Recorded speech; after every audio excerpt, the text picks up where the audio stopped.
नमस्कार स्टूडेंट, मैं राकेश चौहान आपके जनरल साइंस का टीचर एक बार फिर हाजिर हूँ। एनवीरा ऑनलाइन एजुकेशन में आपका हार्दिक स्वागत। मैं आज आपके लिए लेकर आया हूँ पार्ट सेकंड। पहले पार्ट में हमने परमाणु के बारे में सामान्य जानकारी पढ़ी, परमाणु के बारे में सर्वप्रथम कौन से वैज्ञानिक ने बताया था, और एक सिद्धांत पढ़ा था परमाणुवाद जो जॉन डाल्टन ने 1808 में दिया था।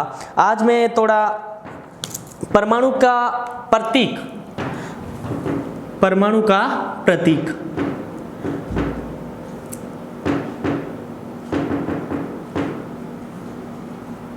यानी परमाणु को आप व्यक्त कैसे करोगे, और यहाँ से क्वेश्चन भी पूछे जाते हैं कि आपको कोई एक परमाणु दे दिया जाएगा और उसमें इलेक्ट्रॉन, प्रोटॉन या न्यूट्रॉन की संख्या पूछ ली जाएगी। तो परमाणु का प्रतीक होता है X, यहाँ होता है Z और यहाँ होता है A।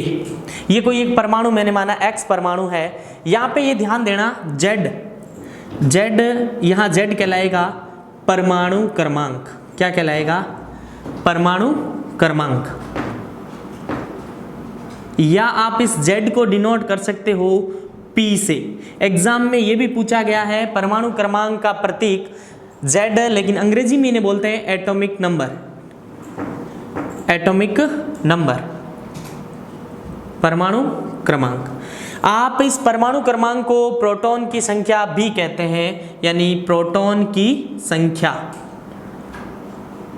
प्रोटॉन की संख्या।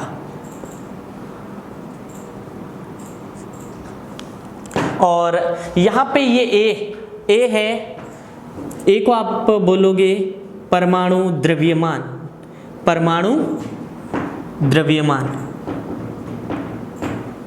यानी एटॉमिक मास। एटॉमिक मास, परमाणु द्रव्यमान, या इसे परमाणु भार भी बोल सकते हैं। एग्जाम में पूछा गया परमाणु भार का प्रतीक, तो आपको बताना A। अगर पूछ लिया जाए परमाणु क्रमांक तो प्रतीक होगा Z या P, जिसे हम प्रोटॉन की संख्या भी कह सकते हैं। और एक बेहद इंपॉर्टेंट बात यह है कि आप इन्हें इलेक्ट्रॉन की संख्या भी कह सकते हैं। ये चीज इंपॉर्टेंट है, इलेक्ट्रॉन की संख्या। क्या कह सकते हो? इलेक्ट्रॉन की संख्या। लेकिन शर्त ये रहेगी, यहां से क्वेश्चन भी पूछा गया है कि प्रोटॉन की संख्या इलेक्ट्रॉन की संख्या के बराबर कब होती है? जब परमाणु क्या हो? वैद्युत रूप से क्या होना चाहिए? उदासीन होना चाहिए। तो शर्त यह है, परमाणु क्या होना चाहिए? परमाणु होना चाहिए यहाँ विद्युत रूप से क्या होना चाहिए? विद्युत रूप से होना चाहिए उदासीन। क्या होना चाहिए? विद्युत रूप से उदासीन होना चाहिए। विद्युत रूप से उदासीन का अर्थ ये हुआ कि आपके पास कोई भी परमाणु है तो उसके ऊपर ना तो धनायन यानी ना कोई धनात्मक चार्ज होगा और ना ही कोई ऋणात्मक चार्ज होगा, यानी केवल और केवल एक साधारण परमाणु होगा जिस पर ना तो धनात्मक और ना ही ऋणात्मक हो, यानी किसी भी प्रकार का आवेश नहीं हो। तो आप उसे क्या बोल सकते हो? विद्युत रूप से उदासीन। उस कंडीशन में प्रोटॉन की संख्या, परमाणु क्रमांक और इलेक्ट्रॉन की संख्या तीनों एक ही होते हैं। यानी मैं बात करूं प्रोटॉन की संख्या इलेक्ट्रॉन की संख्या के इक्वल कब होगी, तो सीधा आंसर आना चाहिए विद्युत रूप से क्या हो? परमाणु उदासीन। ये शर्त। अब मैं बात करूं क्या होता है जब मैं A में से Z को घटा दूं, यानी यहाँ A के ऊपर कोई भी A के स्थान पे कोई संख्या होगी और Z के स्थान पे भी कोई संख्या होगी। यानी अब हमें निकालनी है नंबर ऑफ न्यूट्रॉन, यानी न्यूट्रॉन की संख्या। न्यूट्रॉन की संख्या। अगर आपको न्यूट्रॉन की संख्या निकालनी है तो क्या करोगे? A minus Z। ये फॉर्मूला याद रखना है, वेरी इंपॉर्टेंट फॉर्मूला है A माइनस Z। तो A माइनस Z, और Z को हम क्या बोल सकते हैं? और P भी बोल सकते हैं। प्रोटॉन की संख्या, नंबर ऑफ प्रोटॉन, तो इसे P भी बोल सकते हैं। अब हमारे पास एक नया फॉर्मूला प्राप्त हुआ, N बराबर A माइनस P या Z, दोनों में से कोई भी ले सकते हो। P और Z एक ही चीज है। अगर मैं इस P का यहाँ पक्षांतर करूँ, ये माइनस का चिन्ह इधर आएगा तो प्लस का हो जाएगा, तो A बराबर P प्लस N। ये संबंध याद रखना है, A बराबर P प्लस N। और इसके संयुक्त रूप को बोलते हैं परमाणु द्रव्यमान संख्या, या एक इंपॉर्टेंट एग्जाम में पूछा जाता है न्यूक्लियॉन्स।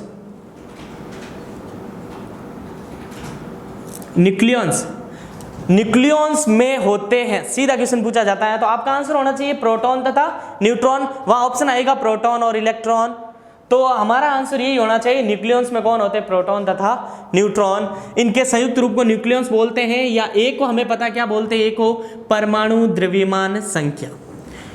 तो परमाणु द्रव्यमान संख्या होती है, एग्जाम में ऐसा भी क्वेश्चन पूछा जा सकता है, तो उसमें प्रोटॉन और न्यूट्रॉन का योग, तो प्रोटॉन और न्यूट्रॉन का योग ही क्या आता है? परमाणु द्रव्यमान संख्या। और न्यूट्रॉन की संख्या पूछे, ये भी पूछा गया, आरआरबी एनटीपीसी रेलवे में पूछा गया क्वेश्चन है कि न्यूट्रॉन की संख्या होती है। तो न्यूट्रॉन की संख्या हमारे पास फॉर्मूला क्या है, थोड़ा इधर ध्यान देना। न्यूट्रॉन की संख्या हमारे पास फॉर्मूला आया है A माइनस पी, और इस A को आप क्या बोलते हो? परमाणु द्रव्यमान संख्या। क्या बोलते हो? परमाणु द्रव्यमान संख्या। और माइनस पी क्या है? प्रोटॉन की संख्या, प्रोटॉन की संख्या। तो ये ऑप्शन राइट करना है आपको। यहां प्रोटॉन की संख्या के स्थान पे आ सकता है परमाणु क्रमांक, क्योंकि परमाणु क्रमांक को हम क्या कह सकते हैं? प्रोटॉन की संख्या। तो हमारे पास न्यूट्रॉन की संख्या ज्ञात करनी हो तो A माइनस पी या A माइनस जेड। तो मैं आपको एक एग्जाम्पल के माध्यम से समझा रहा हूं इस पूरी थ्योरी का कंसेप्ट। जैसे आपके पास कोई एग्जाम्पल है यूरेनियम बराणु 238, ये एग्जाम में पूछा भी गया क्वेश्चन है, में प्रोटॉन की संख्या, में प्रोटॉन की संख्या। तो प्रोटॉन की संख्या कैसे निकालेंगे? अब मैं इसकी तुलना कर रहा हूं किसी एक परमाणु से, ये हमारे पास परमाणु X, अब मैं इसकी तुलना कर रहा हूं परमाणु से। यूरेनियम परमाणु हमारे पास है 238, और इसकी मैं तुलना कर रहा हूं एक परमाणु हमारे पास X, Z और A। अब हमें निकालनी है प्रोटॉन की संख्या। तो प्रोटॉन की संख्या कैसे निकालेंगे? इसकी तुलना, Z की तुलना करो इससे, तो Z की वैल्यू हमारे पास कितनी आ जाएगी? बराणु यानी 92, Z हमारे पास 92 प्राप्त हुआ। तो यहाँ Z किसे कहते हैं? परमाणु क्रमांक, और परमाणु क्रमांक को ही क्या कहते हैं? प्रोटॉन की संख्या। तो यहाँ पे प्रोटॉन की संख्या कितनी हो जाएगी? 92। अगर आपको यहाँ पूछ ले परमाणु द्रव्यमान कितना होगा, तो Z से A से तुलना करो 238, तो A की वैल्यू यहाँ पे कितनी आ जाएगी? 238। तो यहाँ पे A क्या है? परमाणु द्रव्यमान या परमाणु भार। तो हमारे पास A की वैल्यू आ जाएगी 238। अगर इसी क्वेश्चन में पूछ लिया जाए नंबर ऑफ न्यूट्रॉन यानी न्यूट्रॉन की संख्या, तो आपको एक ही फॉर्मूला याद रखना है, जब भी न्यूट्रॉन की संख्या पूछे A माइनस पी, यानी A की वैल्यू कितनी है? 238, और P की वैल्यू कितनी है? 92। इसमें से ये घटाते ही हमारे पास किसकी वैल्यू आ जाएगी? नंबर ऑफ न्यूट्रॉन यानी न्यूट्रॉन की संख्या हमारे पास आ जाएगी। इसी तरह अगर मैं एक और एग्जांपल लूँ यहाँ पे, जैसे आपको दे दिया जाए सोडियम है एग्जांपल, सोडियम का परमाणु 11 और 23, सीधा ऐसा लिखा हुआ दे दिया जाए, और अब पूछ लिया जाए कि इसका परमाणु क्रमांक कितना होगा। तो परमाणु क्रमांक हम व्यक्त करते हैं Z या P से। इसकी मैं तुलना करूं किसी एक परमाणु से जिस Z और A। Z की वैल्यू हमारे पास कितनी आ रही है?